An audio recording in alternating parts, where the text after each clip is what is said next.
बेवफा से मुझको इतना प्यार हो गया है। एक बेवफा से मुझको इतना प्यार हो गया है। मेरे दिल से पूछो हालत, मेरे दिल से पूछो हालत, बेकार हो गया है। एक बेवफा से मुझको इतना प्यार हो गया है। एक बेवफा से मुझको इतना प्यार हो गया है।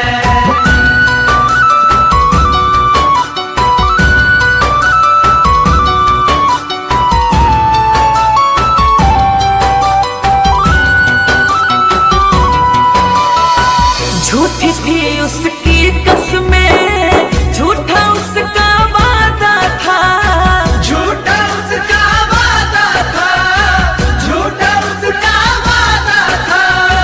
दिल हमारा तोड़ने का उसका तो इरादा था, उसका तो इरादा था, उसका तो इरादा था, उसका तो इरादा था।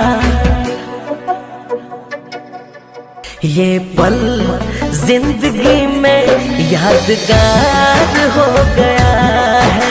एक बेवफा से मुझको इतना प्यार हो गया है। एक बेवफा से मुझको इतना प्यार हो गया है।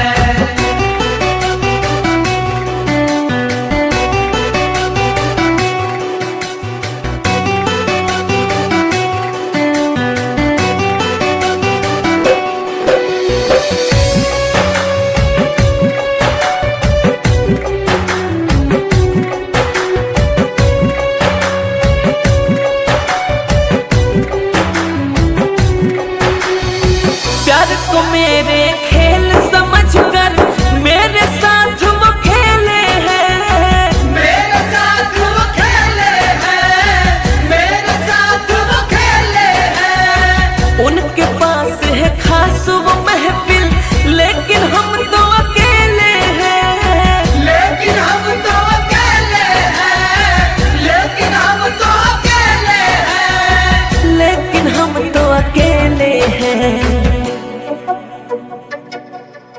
उनके ऊपर उनका अधिकार हो गया है। एक बेवफा से मुझको इतना प्यार हो गया है। एक बेवफा से मुझको इतना प्यार हो गया है। मेरे दिल से पूछो हालत, मेरे दिल से पूछो हालत, बेकार हो गया है। एक बेवफा से मुझको इतना प्यार हो गया